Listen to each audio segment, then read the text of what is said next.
Welcome back to the Dungeon Master's Block, the place where we come to talk about the Dungeon Master, the most important person in the game. With every conversation, we hope to inspire as many as possible to keep on Dungeon Mastering. I'm one of your hosts, DM Neal, aka Jote Maniac, and today we're going to be talking about a monk subclass entitled Way of the Waking Dream. Basically, this is a great breakdown of how to make a subclass, because inevitably we as DMs are going to want to tackle this or have players that want us to better incorporate pieces of our worlds or their stories to make a subclass rather than an entirely new class. So this is a great conversation about how at a higher scale it's being approached, but all of these things are things to think about and use at our own tables. Also, dear patrons, if you keep your eyes out, we have another monster dropping on the Patreon very soon. I guess it's one monster in 2 stages or 2 monsters, depending on how you look at it. But it is going to be titled The Rise and the Fall, because after the fall is defeated, rising up out of it is the rise, which is a demon that had been possessing the fall, and inevitably the destruction of the fall is exactly what the rise had always wanted. And I think it's a really fun monster that you can add into your game wherever you need to. But with that out of the way, there is only one thing left to do. Let's head to the meat. I'm starving. We ain't had nothing but maggoty bread for 3 stinking days. Why can't we have some meat? The flat meat's back on the menu, boys.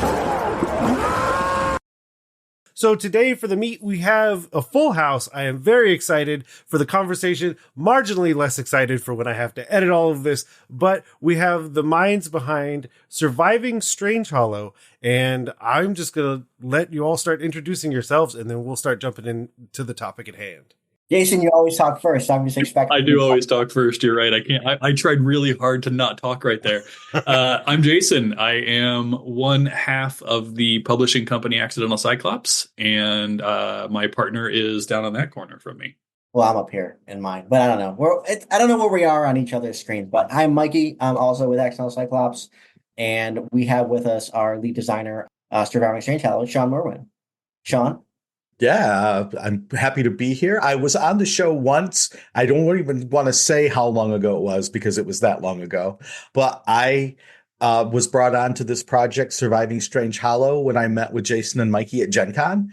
And they pitched me the idea behind this book. And I was honestly looking at 2 or 3 different things I could have been doing at the time. And this is the one that I chose because I think it has so much potential, so much cool stuff for 5e or even just any fantasy gamers out there to sink their teeth into. Perfect. You know exactly what you're doing, which is a perfect segue into question number 2, which is there anything that you all are currently working on? And my favorite is that you can talk about. All those fun NDAs, we can't talk about those things, but I have a sneaking suspicion of what you might discuss right now. Sure, yeah. So Surviving Strangehollow is based off the work of an artist, Emily Hare. She's a watercolorist out of the UK. She's just very, very talented. And we sort of looked at that art and said, there's a game here. We know there's something here. That the art's just so cool. It's very different than anything we've really ever seen. Certainly in the D&D space, it's like this is begging to have a game made after it. And we reached out to her, a year and a half, 2 years ago. She said yes, which is like, oh, okay, cool. And then we kind of took it off from there. And, like Sean talked about, we got him on board at Gen Con and really, really helped us bring in just an amazing team to help bring Emily's art to a lot more people. I don't have much more to add to that. I know Sean has a really good way of describing it, that when you see Emily's art, it feels like you've seen it before, and that's probably because you have. You just didn't know who it was. And so my daughter and I have been fans of Emily's for about 3 years now. We've bought all of her art books related to Strangehollow or Strangehollow adjacent stuff. And I just on a lark decided to reach out and say, hey, we're going to be looking for our next project. Let's see if Emily's willing to be on it. And the fact that she said yes was amazing. even better, she has done art for other fantasy projects in the past, including Hit Point Press and some others. Humblewood is the one that people are probably most familiar with. It would have seen her art on, which recently hit D&D Beyond, so even more eyes are going to be on that, which is no doubt a boon to all of you immediately. Yeah. But yeah, the idea that the old adage that a picture is worth 1,000 words, and I'm sure that you are the ones writing those 1,000 words, and hearkening back to that art. Yeah. What's your pitch kind of on the Surviving Strangehollow? Yeah, my pitch was exactly what Jason said. When they showed me Emily's art, it was that instant recognition. I couldn't tell where I'd seen it, but I knew I had seen it before because it has such a unique ethereal quality that it's so fantasy. You look at that and you're like, okay, yes, that is fantasy.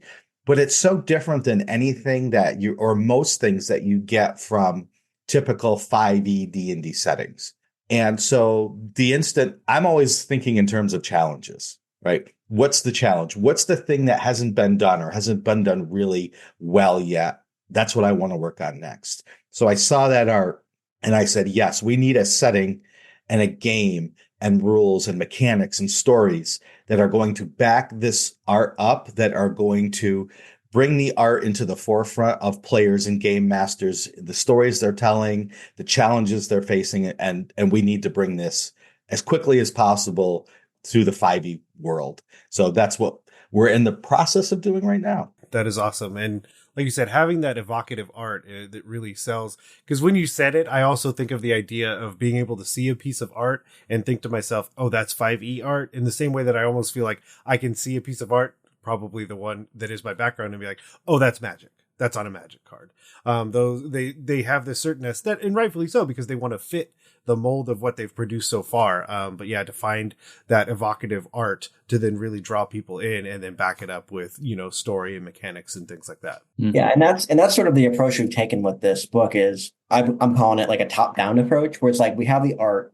The art existed before any of the stories or any of the game rules existed. And, so we started with the art and it's like, okay, now let's have our team of writers who, let me just say, like, not worthy to be working with this amazing team. Like, when you're in a Zoom call with Ed Greenwood, like, it's weird. It's but amazing. He's just the nicest guy. Then we have these stories. You have these authors just writing, just pure, this fiction based on the art and the stories that they want to tell. And, one person might be doing a fairy tale. One person might be doing like a captain's log type thing. And they're all telling these stories for characters that they're making in Strangehollow. And then beyond that, it's like, okay, what rules and mechanics and things we need to put in place now based upon the themes and the stories that they're telling in this art is kind of telling us what to make. So I have a surprise question, and I will give multiple shout outs on my surprise question. One, this surprise question was asked of me in a bar when I was at a catacon and I was sharing a meal with John Arcadian. So the question that I'll pose to the three of you, if you could, in the real world, like your own life now, have one spell that you could cast, what would it be? We talk about this all the time. Yes. No, seriously, what a difference mending would make in my life. That is the spell that I want. Mending. Just, I could cure all of the ills of my personal life. But my actual honest answer is probably create food and water. I think that is the spell that changes the world. Yeah, I know John. I've worked with John on quite a few projects. I could see that question coming from John. See, I'm going to be less benevolent than Jason. I'm not going to try to fix the world. I'm going to cast teleport. Because there are so many people I want to talk to. There are so many things I want to see. We can get there, right? Time travel is real. Sadly, it's just in one direction at the same pace, and we're all going through it. So I need to be able to break that. I need to be able to get to where I need to be, to see the people I need to talk to have those experiences I need to have. And teleport takes care of that for me.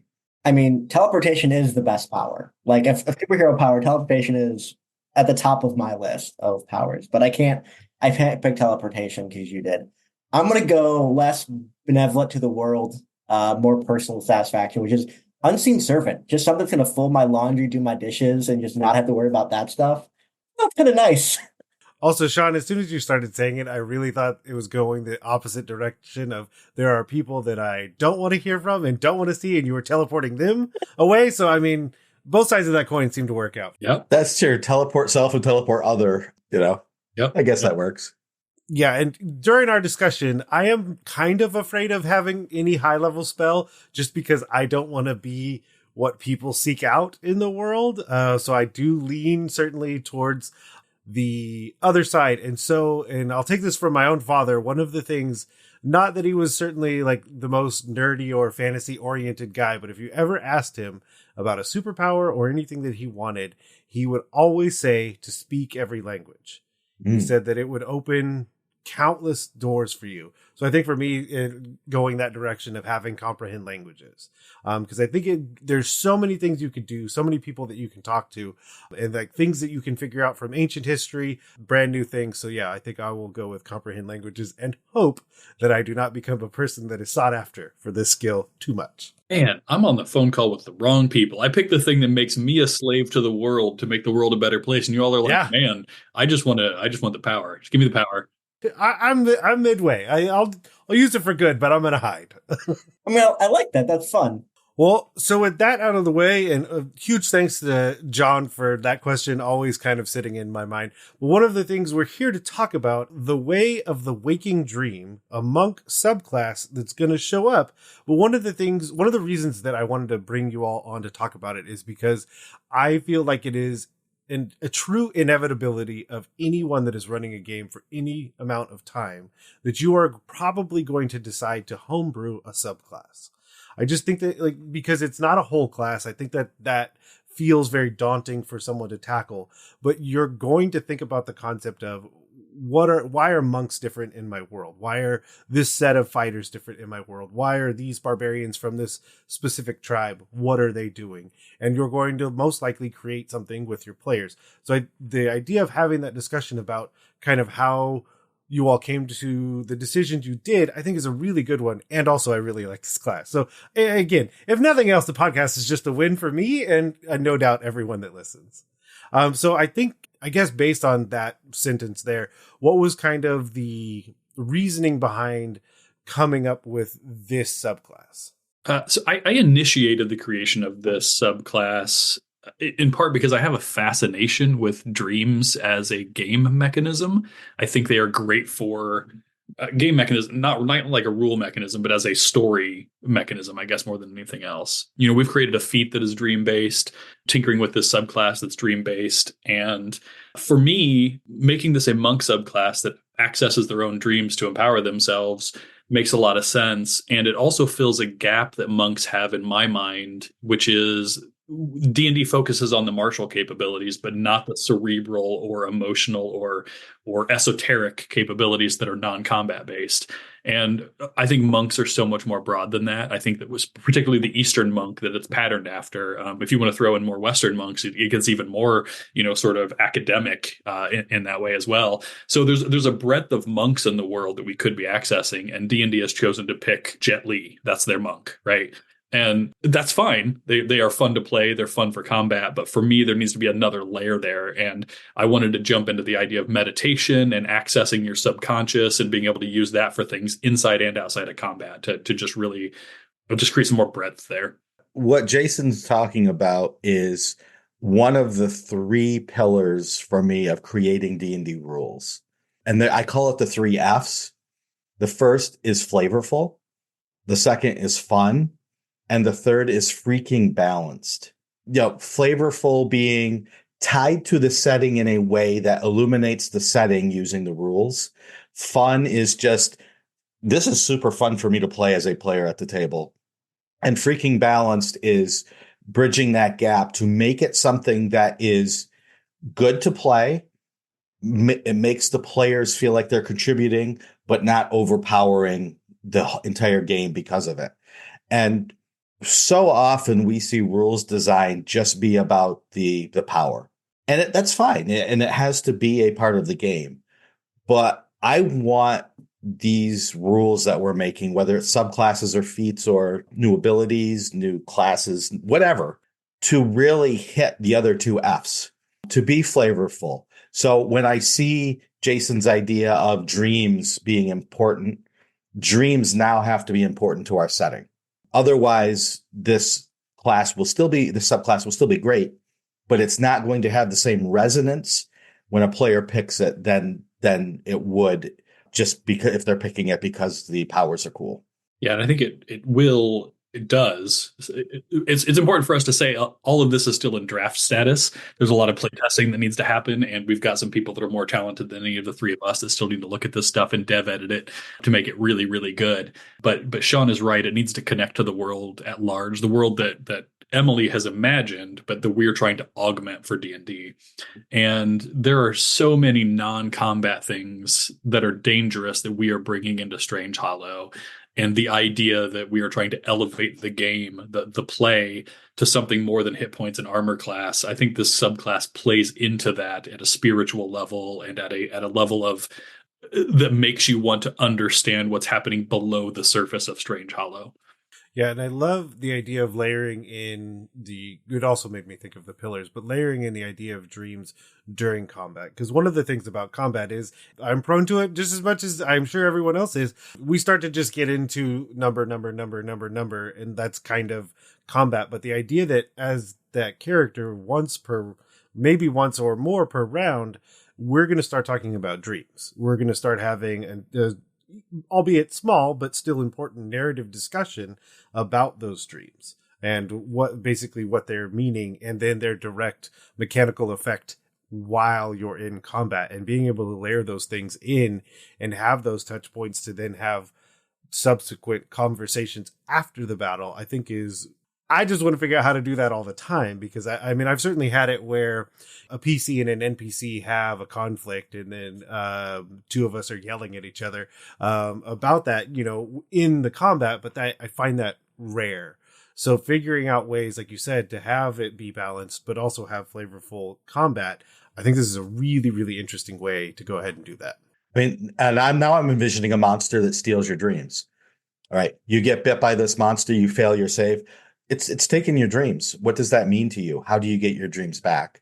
You could have a short role-playing session, or you could turn it into an entire story arc for multiple characters.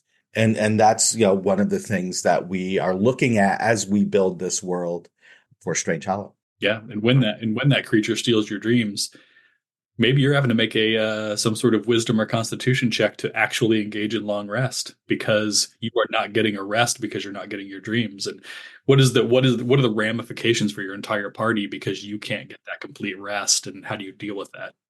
Yep. And my immediate thought of that second layer is something akin to lycanthropy, where they've bit you, they've passed away, but you don't get to dream because they are there. Mm-hmm. So now they're inside of you, and then figuring out long-term how you're trying to get rid of that. Oh, and then that player that's like, well, then I'm just going to bite somebody else and not have this problem anymore. we certainly all have that player. I know things are in a draft form, so then I think we'll be kind of touch and go on some of the specific mechanics, but if anyone wants to either bring forth basic ideas of some of the abilities of the subclass, and then we can kind of talk around some of those. But like I said, I don't, whatever level to which you're comfortable with sharing, and then we can talk about it, because I like everything that I'm seeing. I think probably avoiding a bunch of the specifics is a good idea. I think we can talk about the mechanisms we want to toy with the subclass, because this is going to go through editing. I'm going to name drop real quick. This is going to get massaged a lot by Dan Dillon, I'm sure, who's on our team. He's gonna look at this and say, it's a fine concept. Here's some things that are going to make it 17 times better. And Sean has already looked at the text that we've written and said, look, yeah, there's a mark and you aimed at it and you're kind of near it, but we got to make it hit it, right? And so we're going through that process with a lot of these rules still. So that said, I think diving into the basic things that we're tinkering with is a good idea and will be fun, but probably not promise what anything's going to do. No, and honestly, I feel like that makes even for a more valuable conversation for anyone listening, thinking about what they'd like to do at their own table. Because, as we're discussing, Sean Merwin and Dan Dillon are looking at it. That's probably not what's going to happen at your home table. Also, the idea that even in spite of that, until it starts hitting play and you see that synergy with some other things that maybe you hadn't even thought about, there are scenarios that aren't going to come up. So always my piece of advice: when you're not trying to put something out for the mass market and it's for your home table, be okay to change it. Be okay to change it after the fact to say, hey, you know what? Or even have that open conversation right out front to say, hey, I do not know how this will interact with some of the other choices that the party will make. And there is a chance that either direction, we may need to bring this back, or we may need to boost this up, as long as you're willing to go on this journey with me. And then again, that's going directly back to the 3 pillars that you were talking about. I can come up with 2 out of 3 probably out the gate, but the third one's going to need to be at the table, and a lot of decisions will have to be made there. So That's true. I think it's also important to note that we've seen a lot of the Unearthed Arcana come out, and there's a lot of focus on what the monk is going to be in D&D 5.5 or D&D 1. And we have intentionally set our published date to be after most of the D&D 1 stuff comes out, so that we can fully flesh these out to be compatible with that version as well as the current version of D&D. So it's kind of hard to talk, knowing what we know about what the monk is going to be in 6 months. We've got to start factoring that in to what this subclass is going to do as well. And one of the challenges in doing what we're doing is we're making a setting. It's not necessarily a world. It's a setting that you can treat as its own world, and you can run a particular Strangehollow campaign, or you can put it into your own world. And then we need to be cognizant of the fact that maybe game masters will be mixing this with some other aspects. So we always have to be aware of that. If we build a completely new system for curses, how will that interact with what classes can do right now? If we add ways that characters in Strangehollow can use subclasses to deal with curses, how does that work if a DM doesn't have any characters that can deal with them? So all of that is going to be on the top of our minds, or near the top of our minds, as we go forward with these different rules. Yeah, I guess I'll jump in and kind of just talk about the core conceit of this class, which is using snippets of your own dreams from your most recent rest, either your long rest or meditating during a short rest, and being able to use those in a similar way to luck dice. So you can essentially have foresight. I saw this combat or this event happening in my dream an hour ago. Now it's happening, and I know what the result is going to be, granting me probably something akin to advantage or a reroll, kind of like a luck dice, because of that. Which has a lot of narrative, because dreams can, they're open to interpretation. So like the idea that like I saw a version of it. I think of, thinking back to all the other versions of dreams that we're starting to see in media, where, Marvel is alluding to the idea that every time you dream, you're just watching another version of yourself in another world. So then even alluding to some of that to say, there is interpretations, and I was a little bit wrong, or I zigged when I should have zagged. And, is it a mirror of what is happening? So I think I guess I'm saying that to say that even in failure of that reroll, I think there's still a lot of narrative ability to have discussion. Absolutely.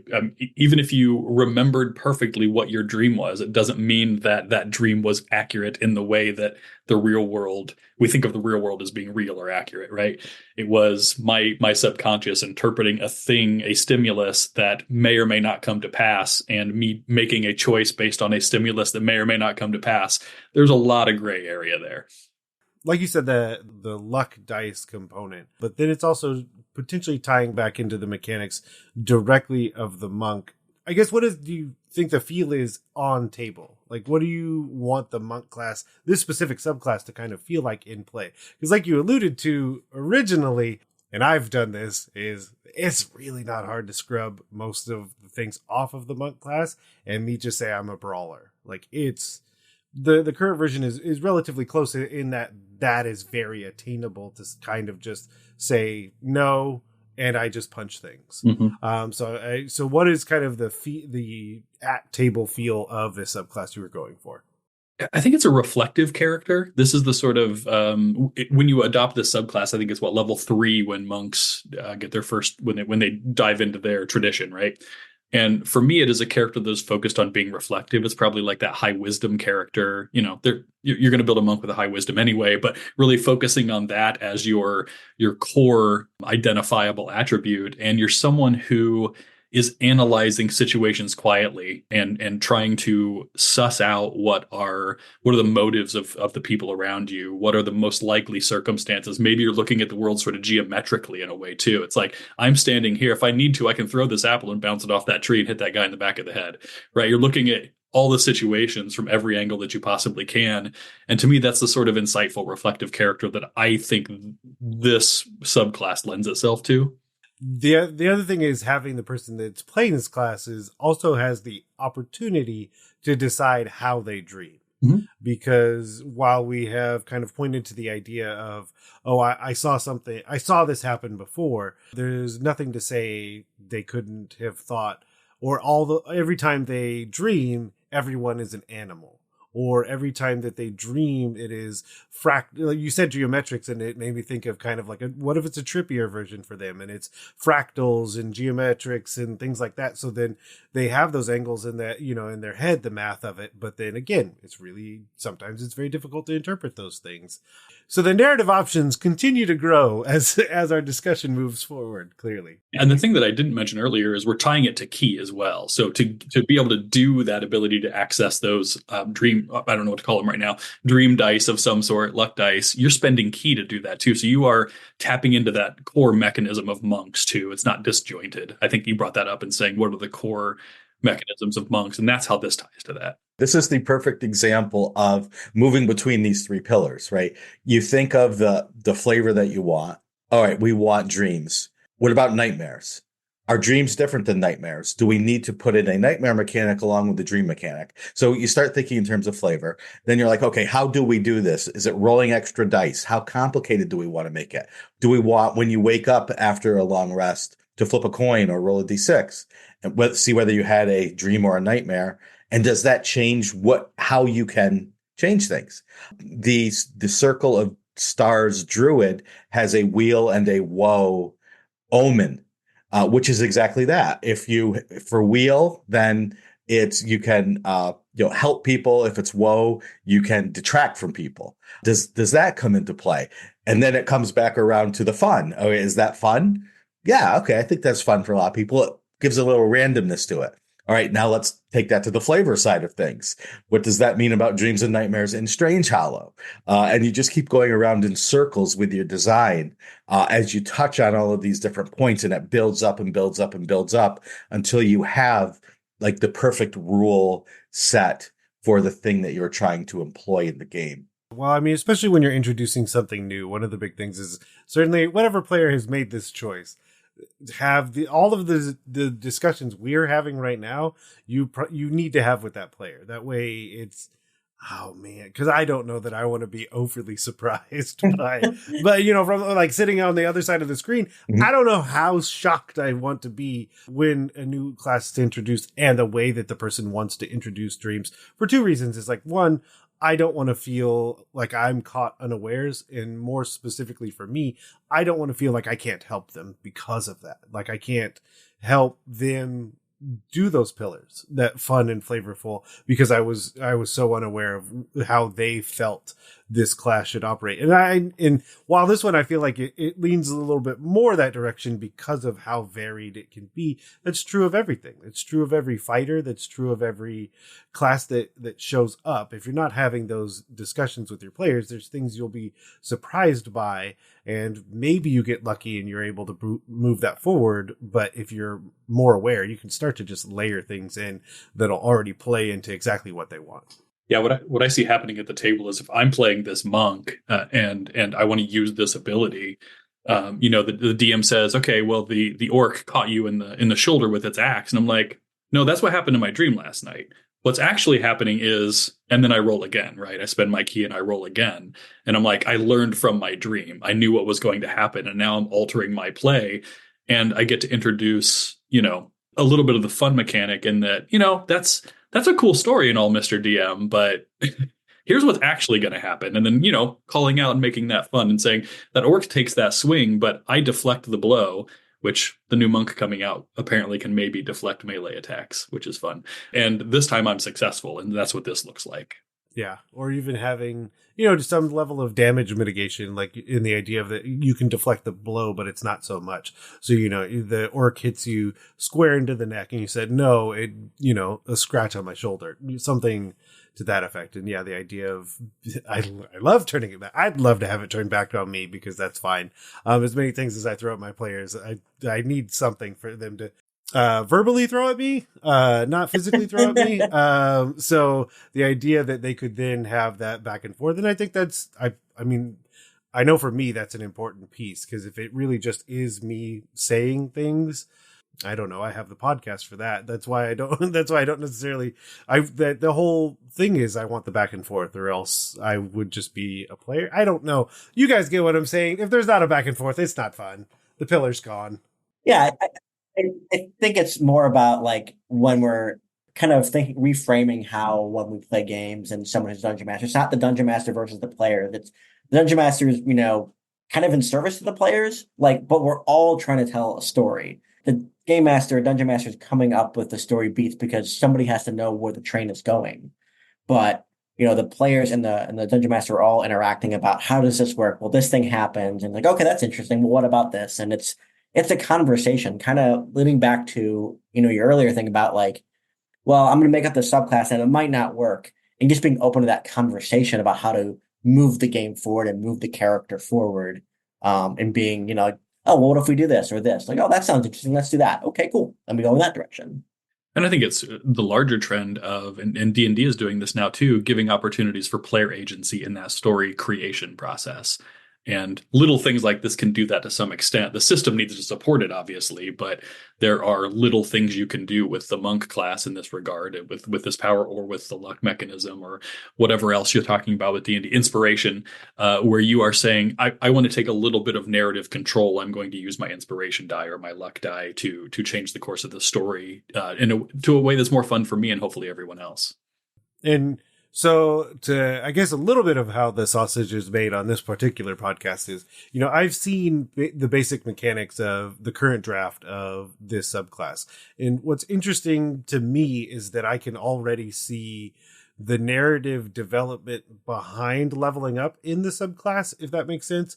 So much to say that starting out in this class, what you're capable of doing is looking at your own dreams, which makes perfect sense. That's how I can do it. Okay, I'm terrible at it. I don't like really lucid dream at all. But in theory, a person in our real world can really focus on their own dreams and seek to gain knowledge from that. But as you develop in this class, surprise, I can start to manipulate or see into or work with the dreams of others. And even that idea that I can just read what is essentially just mechanics and also pull out the narrative of, as I get stronger, I can start doing this to not only other people, but other things as I get towards being able to not necessarily manipulate, but have those dreams directly impact what other people are doing. I was thinking of it exactly that way. The concentric circles, right? Or spheres of influence. And there's a psychological or therapeutic philosophy called spheres of influence. You can control the things that are in your sphere. You can influence the things that are in the sphere outside of your sphere. And then there's a third sphere where you have no control and no influence. And you have to be okay with that to not let the world cause anxiety to you. I call that the Comic-Con effect. When you go to San Diego Comic-Con, you're going to do the thing you're doing.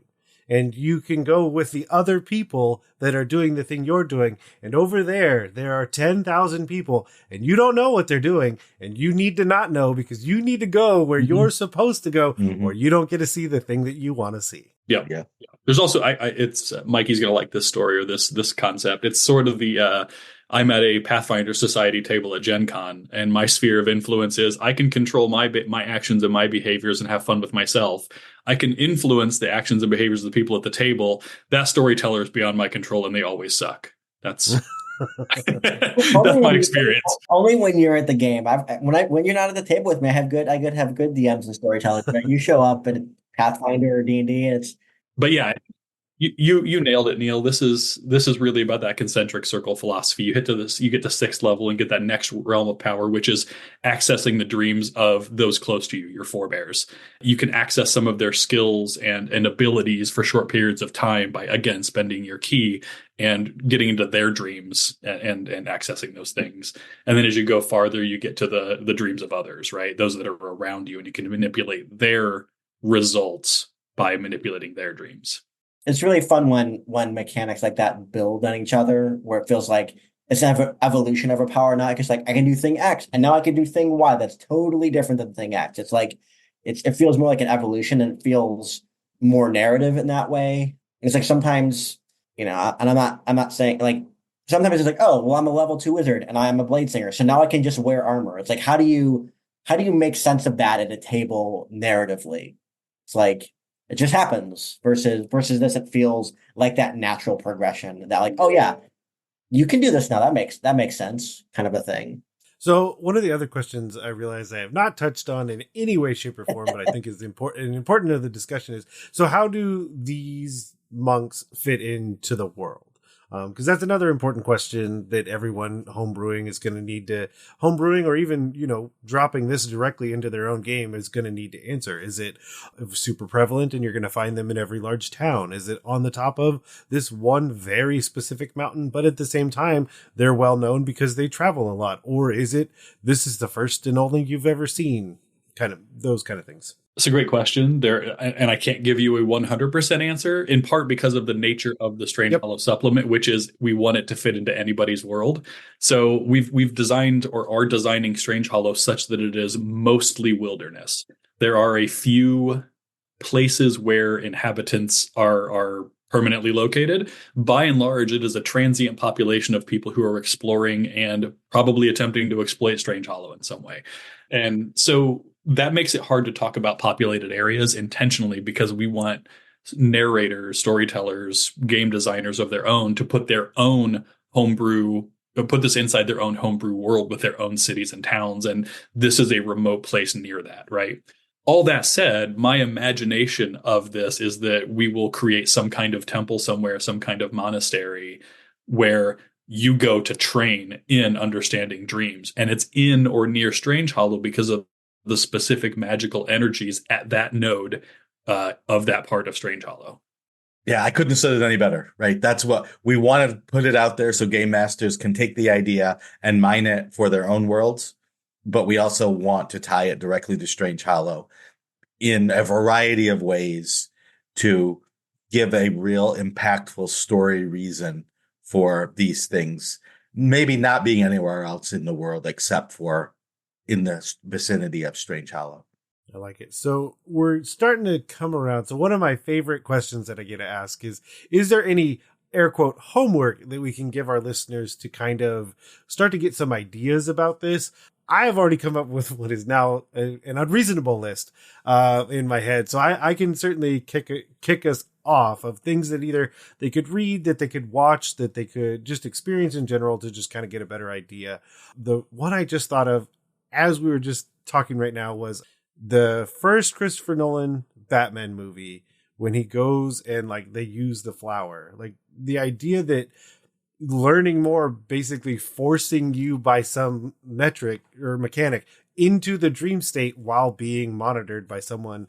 It seems like a really interesting narrative way to like develop those skills of, hey, I'm right here and you're going to be air quote kind of dreaming because of this thing you just took, but I'll help you. Don't worry. We'll help usher you along.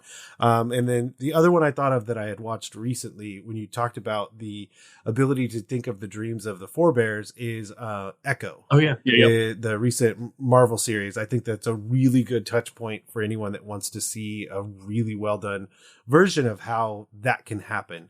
Because she's able to kind of see backwards through many generations and be able to have touch points and findability. Yeah, I love both really good examples. I drafted this before I saw Echo, and I'm not familiar with the comic book, so that is purely coincidental, but I did love Echo. I've since watched it. That was really good. For me, it was the flower. I'm glad you brought up flowers, because the Black Panther, where he goes into the dream realm and taps into his ancestors. And to me, Black Panther is a monk of a character, like a monk with some pretty cool gear, mind you, but a monk. Just his personality and the way he fights is very monk-like in my mind, and so I drew some inspiration from that for sure. Anybody else have one? I don't have anything for that particular subclass, but for Strangehollow in general, think about the Amazon. That's one touch point we keep coming back to. Just how dangerous it was to people when they first went in, how there was no safe place there, but it was teeming with resources that people wanted to get to. So I see this as a place where everyone is going to have a reason to want to go in, whether it's mystical or in terms of just greed, in terms of finding new magic, in terms of finding new resources. But once they get in there, they learn quickly that it is not a place to be trifled with. And it's going to take a lot of thought and gameplay prowess just to be able to survive in Strangehollow, much less to conquer it. Hence the Surviving Strangehollow name. Yeah. And what I love about you bringing that up about Strangehollow on the whole is it brings us an opportunity to talk about one of the key factors, that there are no indigenous people here. So when the Europeans were going into the Amazon, you hear anecdotes or historical records of them getting saved by some of the indigenous people, told not to come back, but saved by the indigenous people. And you don't get that benefit in Strangehollow because there is nobody here that empathizes with you. That's one of the reasons why we wanted to start with stories, with fiction. And we tapped folks like Ed Greenwood and James Hake, who worked on the Critical Role books, and Elisa Teague, who has done lots of puzzles, as well as lots of other role-playing games in addition to 5e, and Dale Kingsmill, who is a great mind on mythologies and turning those into game products, and Aaron Roberts, who is a great game designer and fiction writer, and Brian Steele, who has worked on many games as well. And they're all coming at this with this idea, with this theme of survival and overcoming obstacles to get to this mysterious place. But they're all coming at it from a different direction.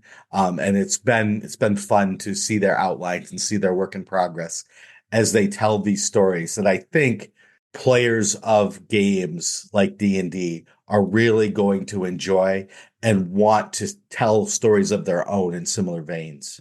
They are. Yeah. And you're tapping into, I know almost everyone you're talking about, either personally or just their work, and you're tapping into the things that they do best, which is certainly, I mean, why would you do it? Why would you do it any other way? Of course.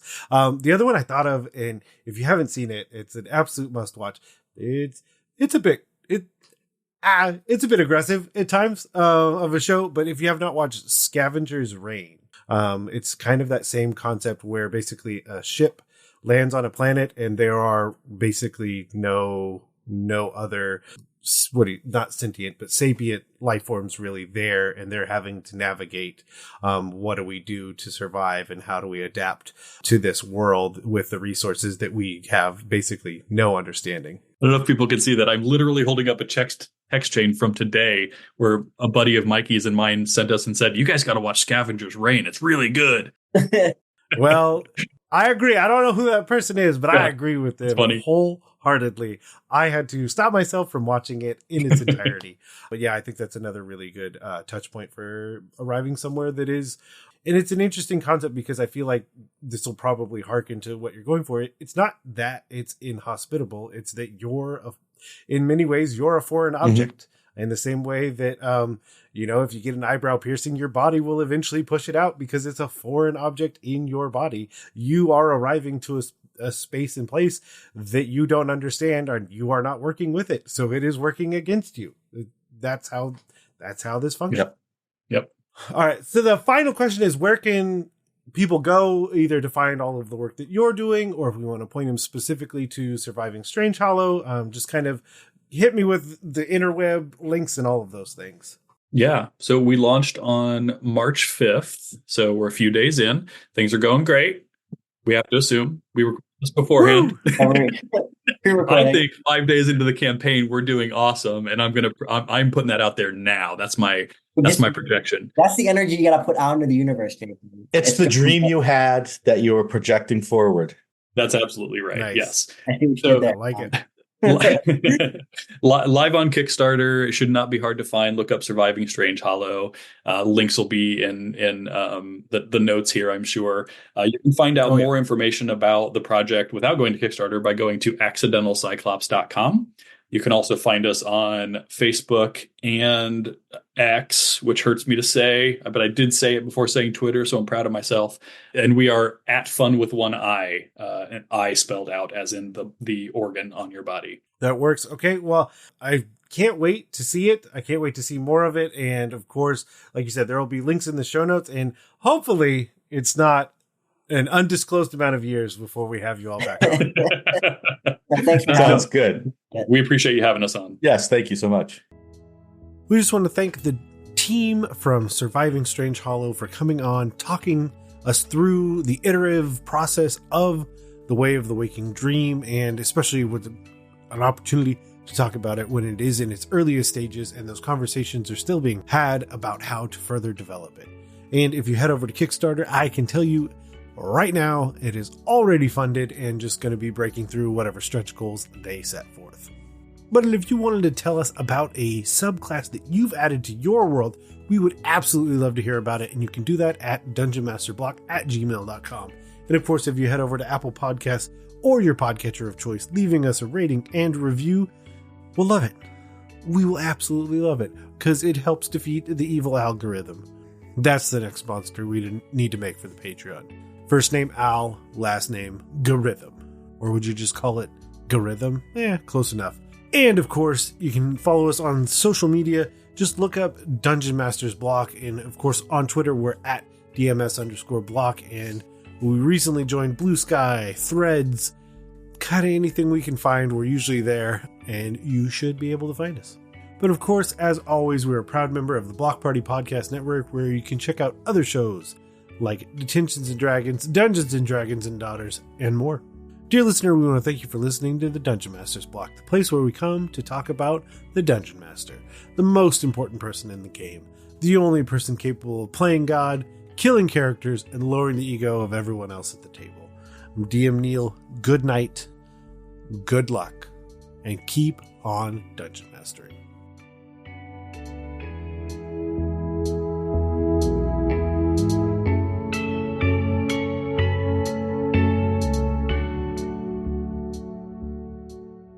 It's not inspiration, it's not wisdom, and it's bad advice. Before starting every session, you should tell your players all about the dreams that you had.